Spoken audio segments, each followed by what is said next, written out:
설 지났지만 또 한번 인사합시다. 새해 복 많이 받으십시오. 새해 복 많이 받으십시오. 오늘 본문 앞단락에서 예수님은 제자들에게 하나님을 농부라, 또 예수님 자신을 포도나무라, 또 제자들을 가지에 그렇게 비유하시면서 농부이신 하나님 아버지께서 가지인 제자들에게 참 포도나무에 그렇게 접붙인 목적이 좋은 열매를 많이 맺게 하려고 그렇게 하셨다고 그렇게 말씀을 하셨습니다. 그리고 제자들이 많은 열매를 맺는 방법은 오직 하나, 그것은 주님과의 연합, 주님과 친밀하고 깊은 영적 교제를 나눌 때에 가능하다고 그렇게 말씀을 하셨습니다. 사랑하는 성도 여러분, 하나님 아버지께서 우리를 죄에서 구원하여 주시고 예수 그리스도와 연합하게 하여 제자로 삼으신 목적도 마찬가지입니다. 하나님 아버지께서는 우리가 날마다 주님과 친밀한 영적 교제를 나눔으로써 우리의 삶에 좋은 열매가 많이 맺히기를 기대하십니다. 그렇다면 하나님 아버지께서 우리에게 기대하시는 열매는 무엇일까요? 우리가 삶 속에서 반드시 맺어야 할 열매들은 어떤 것들이 있겠습니까?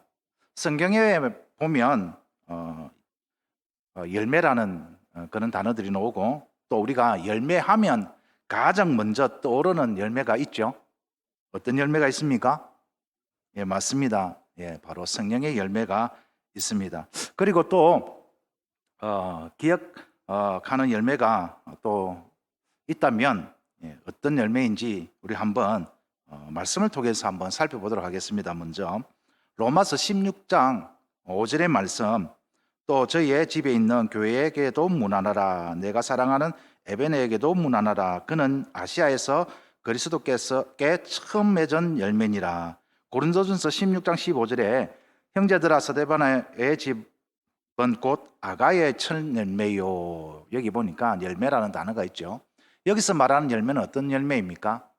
바로 전도의 열매, 복음의 열매를 이야기를 하는 것입니다. 하나님 아버지께서 우리에게 기대하시는 열매도 전도의 열매, 또 복음의 열매입니다.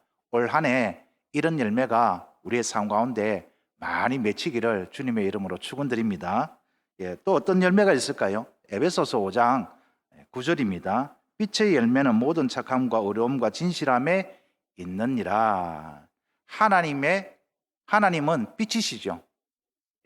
우리가 빛의 자녀이기 때문에 우리의 삶 가운데 반드시 있어야 할 열매가 어떤 열매다? 빛의 열매로서 모든 일에 착하고 어렵고 진실하게 행해야 된다라는 그런 말씀입니다. 또 어떤 열매가 있느냐라고 하니까 히브리서 12장 11절입니다. 무릇 징계가 당시에는 즐거워 보이지 않고 슬퍼 보이나 후에 그로 말미암아 연단받는 자들은 의와 평강의 열매를 맺느니라. 야고보서 3장 18절에도 화평하게 하는 자들은 화평으로 심어 의의 열매를 거두느니라. 이런 열매들이 있습니다. 전도의 열매, 빛의 열매, 의와 평강의 열매. 이런 열매들을 한마디로 하면은 어떤 열매냐라고 하니까 성품의 열매다라고 그렇게 주석가들은 해석을 합니다. 우리의 삶 가운데 반드시 있어야 할, 맺혀야 할 열매들은 성품의 열매, 성품의 변화의 열매인데요. 하나님 아버지께서 기대하시는 이런 열매들 중에 오늘부터 여러분과 함께 저는 특히 이 성령의 열매를 중심으로 예수 그리스도의 건강한 제자로서 우리가 삶 속에서 반드시 맺어야 할, 있어야 할 열매에 대해서 살펴보고자 합니다. 흔히 성령의 열매 하면 9가지로 알고 계실 텐데요. 그 이유가 갈라디아서 5장 22절에서 23절에 오직 성령의 열매는 한번 세어봅시다. 사랑, 희락, 화평, 오래 참음, 자비, 양성, 충성, 온유, 절제니, 이렇게 해서 9가지가 기록되어 있기 때문에 우리는 성령의 9가지 열매로 이렇게 말을 하고 있습니다. 그런데 참고로 헬라어 원문에 보면은 이 열매라고 번역된 단어는 복수가 아니고 단수입니다. 무슨 말입니까? 성령의 열매는 9가지가 아니라 성령의 열매는 하나다라는 것입니다. 성령의 열매가 9가지가 아니라 하나인데 그 안에 이 9가지의 속성이, 성품이 다 들어가 있다라는 것이죠. 사랑, 희랑, 화평, 오래 참음, 자비, 양성, 온유, 절제, 이 9가지가 다 있는 것이 성령의 열매입니다. 좀 더 쉽게 설명하자면 우리 이제 설날이니까 과일을 많이 드셨죠? 사과 맛이 어떤 맛입니까? 달콤하기도 하고 새콤하기도 하죠. 분명히 사과는 하나인데 그 안에 다른 여러 가지 맛들을 우리가 맛볼 수가 있는 것처럼 성령의 열매도 하나이지만 그 안에 9가지 속성이 9가지 맛이 있다라는 것입니다. 그래서 하나님 아버지께서 원하시는, 하나님 아버지께서 기대하시는 온전한 성령의 열매는 이 9가지가 다 있는 겁니다. 여기에 어느 것 하나라도 부족하면 하나님이 좋아하실 만한 그런 열매가 될 수가 없다라는 것입니다. 사랑하는 성도 여러분, 올 한 해에 하나님이 기뻐하시는, 하나님이 기대하시는 9가지의 속성을 다 갖춘 그런 성령의 열매가 우리의 삶 가운데 많이 맺히기를 간절히 소망합니다. 오늘은 이 9가지 속성 가운데 먼저 희락에 대해서 살펴보고 주신 말씀으로 기도하려고 합니다. 희락, 다른 말로 기쁨이죠. 주님은 우리에게 이 기쁨에 대해서 이렇게 명령하십니다. 명령입니다. 데살로니가전서 5장 16절에 한번 읽어볼까요? 시작. 항상 기뻐하라. 또 빌립보서 4장 4절에 시작. 주 안에서 항상 기뻐하라. 내가 다시 말하노니 기뻐하라. 항상 기뻐한다라는 의미가 무엇입니까? 언제나 어디서나 어떤 환경에서든지 어떤 상황에서든지 항상 기뻐하라. 이것이 주님이 바라시는, 주님이 기대하시는 제자의 삶이고 맺히기를 원하는 그러한 희락의 열매다라는 것입니다. 주님은 제자인 우리가 항상 기뻐하기를 원하고 계십니다. 항상, 늘, 언제나 무엇을 하든지 항상 기쁨으로 하라. 그렇게 명령하십니다. 사랑하는 성도 여러분, 지금 이 말씀이 여러분에게는 어떻게 다가옵니까? 지금 여러분의 마음에 희락, 기쁨이 있습니까? 표정들을 보니까 마스크를 써서 잘 모르겠네요. 여러분, 저를 보는 표정은 어떻습니까? 기쁨이 있는 것 같습니까? 설은 어땠습니까? 기뻤습니까? 행복하셨습니까? 아니면 힘들었습니까? 아니면 막 짜증이 나고 화를 내기도 하셨습니까? 어쨌든 하나님은 우리가 항상 기뻐하시기를 원합니다.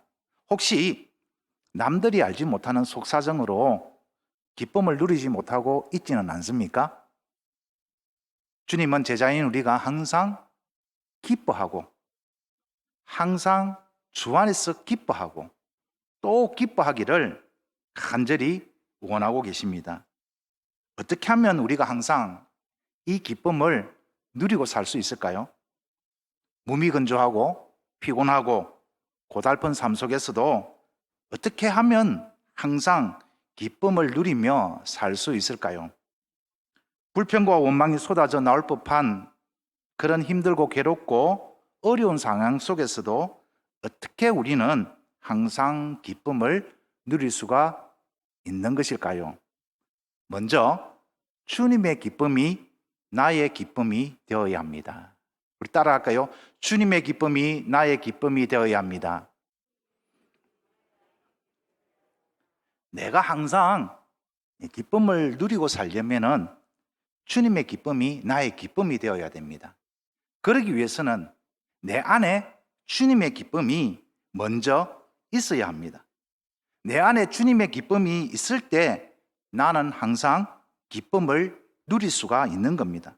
살다 보면 도저히 기뻐할 수 없는 상황을 만날 때가 있습니다.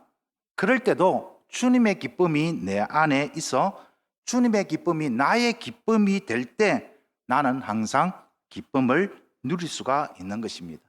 아무리 생각해봐도 불평과 원망밖에 할 수밖에 없는 그런 자리에서도 내 안에 주님의 기쁨이 있고 주님의 기쁨이 나의 기쁨이 된다면 나는 항상 기쁨을 누릴 수가 있는 것입니다. 주님은 오늘 제자들에게 이렇게 말씀하십니다. 11절입니다. 우리 다 같이 한번 읽어보겠습니다. 시작.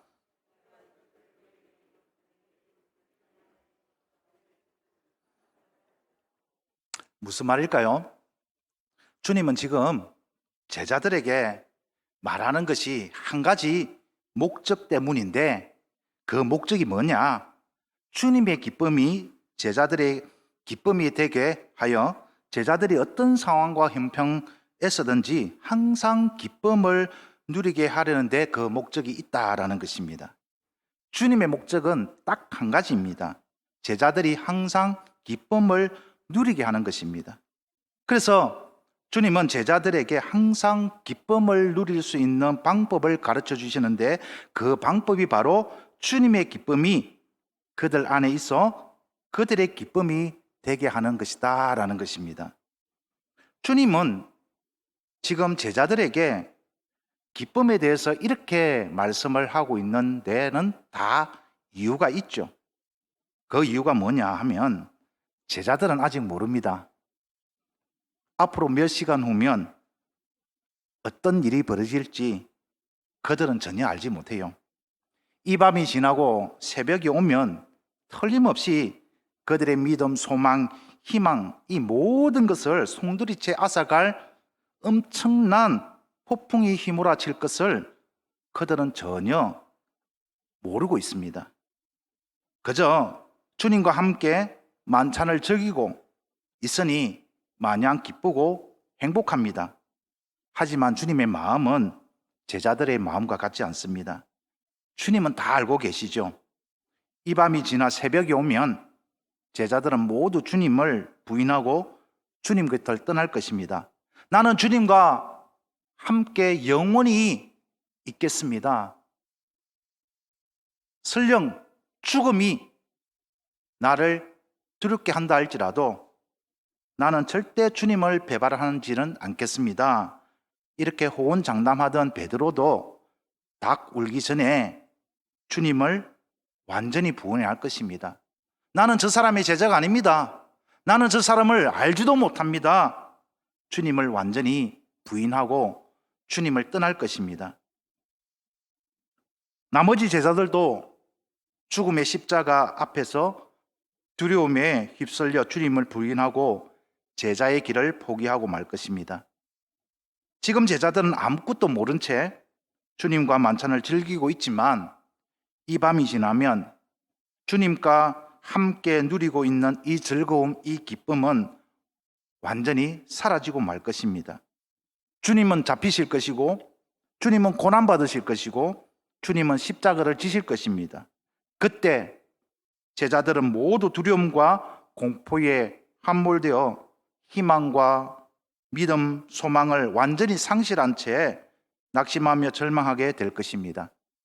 그들에게서 기쁨은 더 이상 찾아볼 수가 없을 것입니다. 주님은 지금 이걸 미리 내다보시면서 제자들이 그런 절망적인 상황 속에서도 결코 기쁨을 잃지 않고 담대하게 믿음으로 승리하기를 간절히 바라는 마음에서 이렇게 제자들에게 말씀을 전하고 있는 것입니다. 사랑하는 성도 여러분, 우리도 제자들처럼 주님 앞에서 연약한 모습을 보일 때가 있지 않습니까? 눈앞에 펼쳐진 현실 앞에서 믿음이 흔들리고 염려와 근심, 걱정 속에서 두려워하며 기쁨을 상실한 채 낙심하며 원망하며 불평할 때가 있지 않습니까? 그런 우리를 향해 주님은 지금 말씀하십니다. 나의 기쁨이 너희 안에 있어. 나의 기쁨이 너희 기쁨이 되기를 바란다. 아무리 어렵고 힘들고 괴로운 현실이지만 나의 기쁨이 너희의 기쁨이 되어 너희가 항상 기쁨을 누리며 살기를 나는 기대한다. 사랑하는 성도 여러분, 주님의 기쁨이 오늘 이 시간 저와 여러분 안에 있어 주님의 기쁨이 우리의 기쁨이 되기를 간절히 소망합니다. 주님의 기쁨이 우리의 기쁨이 되어서 광야 같은 인생길을 걸어갈지라도 항상 기뻐하며 찬양하며 걸어가는 진정한 예수 그리스도의 건강한 제자가 되기를 주님의 이름으로 축원합니다. 어떻게 하면 우리가 항상 기쁨을 누릴 수 있을까요? 두 번째, 하나님께 영광이 나의 기쁨이 되어야 합니다. 다 같이 한번 선포할까요? 하나님께 기쁨이 나의 기쁨이 되어야 합니다. 문장이 다소 어색하게 느껴지겠죠?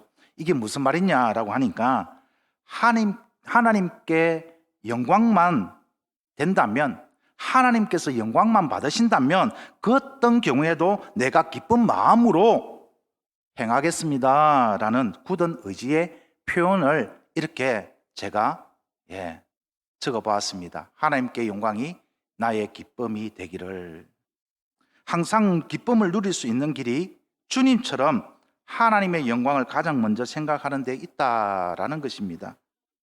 주님의 기쁨이 나의 기쁨이 된다라는 것은 하나님의 영광만 드러난다면 그 어떤 경우에도 내가 기뻐하겠습니다라는 이 굳은 의지의 표현, 고백이 바로 주님의 기쁨이 나의 기쁨이 되는 것이고 하나님께 영광이 나의 기쁨이 된다라는 이 표현인 것입니다. 이렇게 하는 것이 하나님의 영광이 드러나는 일이라면, 그렇게 판단이 된다면 주저하지 않고 망설이지 않고 기쁨으로 하라는 것입니다.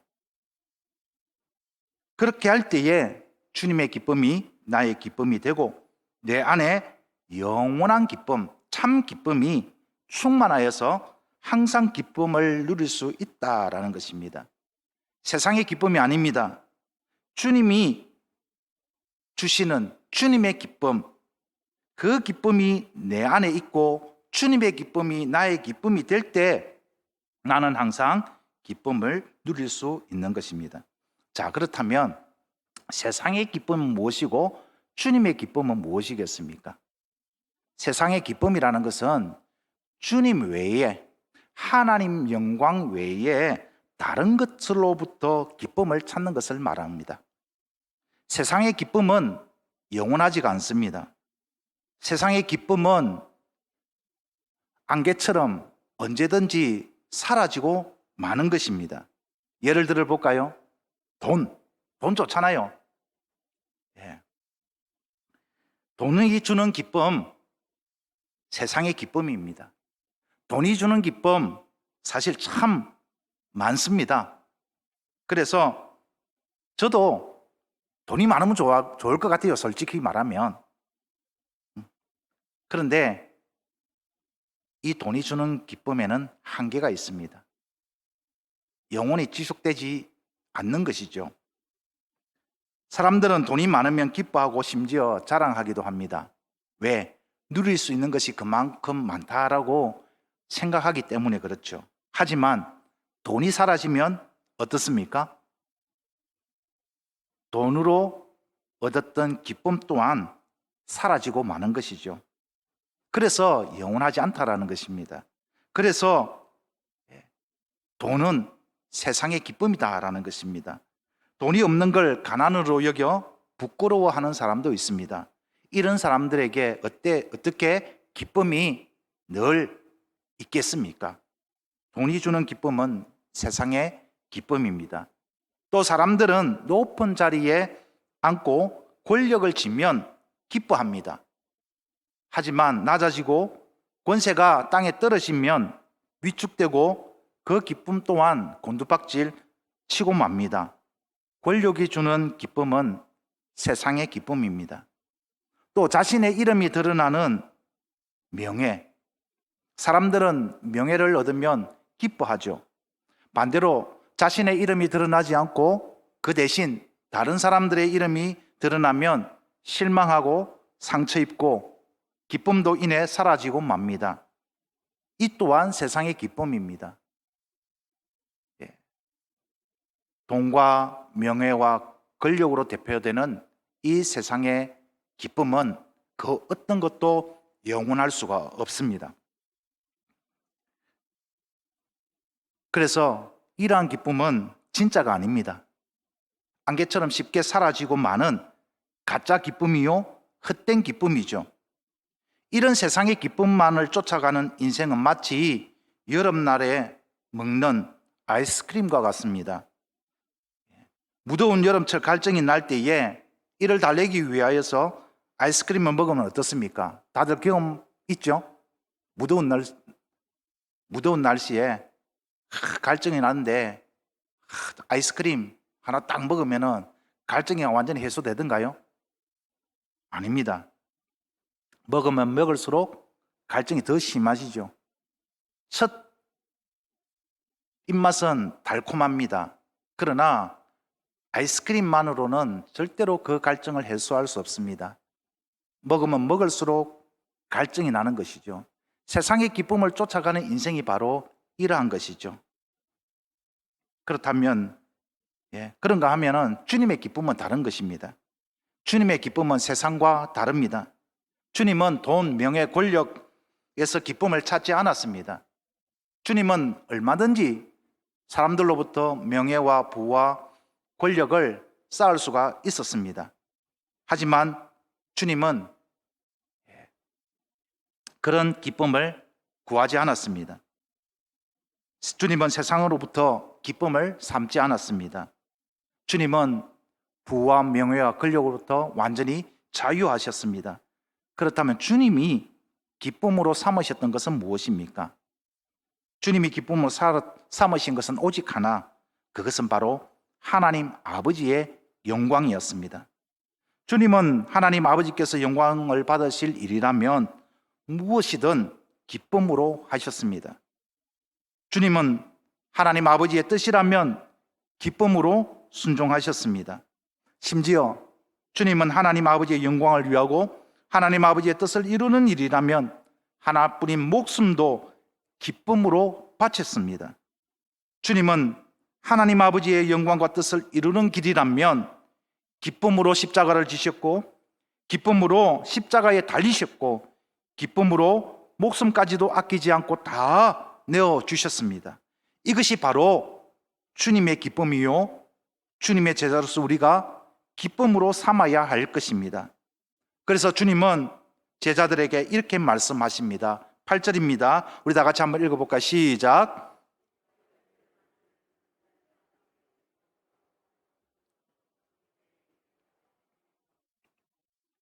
사랑하는 성도 여러분, 우리가 누구입니까? 우리가 바로 예수 그리스도의 제자입니다. 그것도 예수 그리스도의 건강한 제자인 줄 믿습니다. 예수 그리스도의 건강한 제자라면 열매를 많이 맺어야 합니다. 왜 열매를 많이 맺어야 합니까? 하나님의 영광을 위해서. 내가 항상 기쁨을 누려야 하는 이유가 무엇입니까? 나의 영광을 위해서가 아닙니다. 나의 이름을 드러내기 위해서도 아닙니다. 자랑하기 위해서는 더더욱 아닙니다.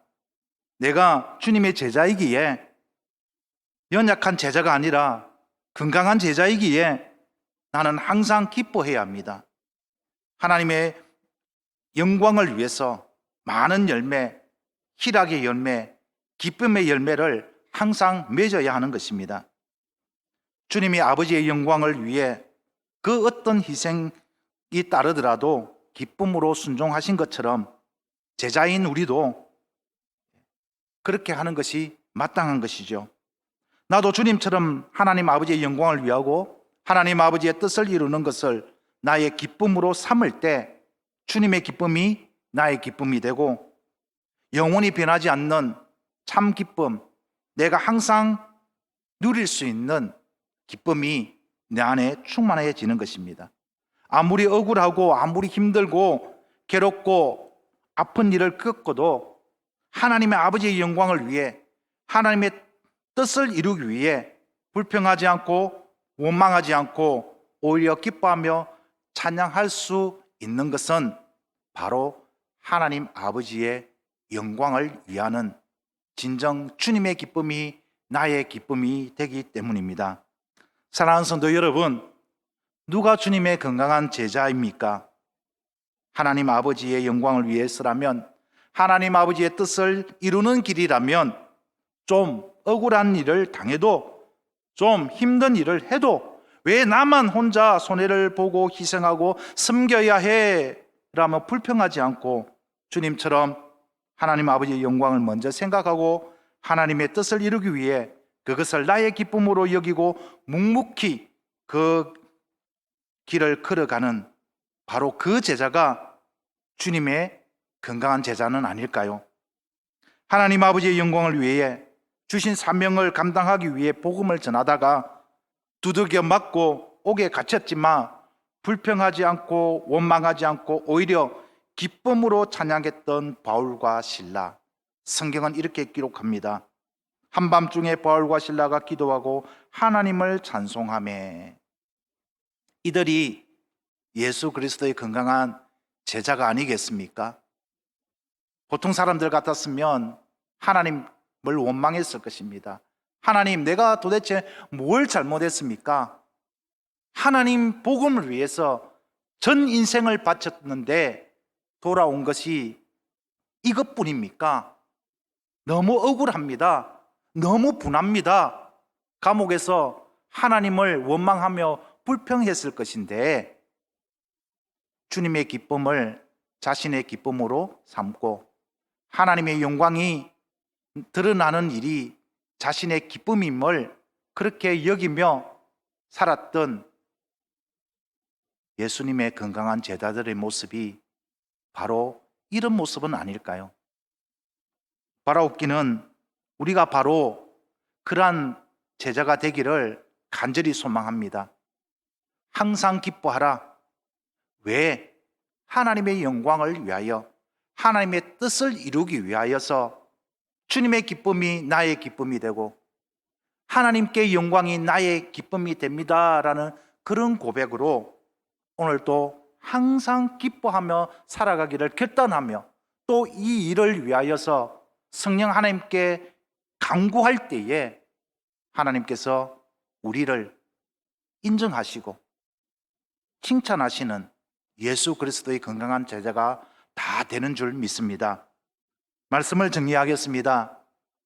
하나님은 우리가 하나님의 백성으로서 예수 그리스도의 건강한 제자로서 많은 열매를 맺기를 기대하시는데 이번 주간에는 특별히 희락의 열매, 기쁨의 열매를 많이 맺어가기를 주님은 기대하시고 바라고 계십니다.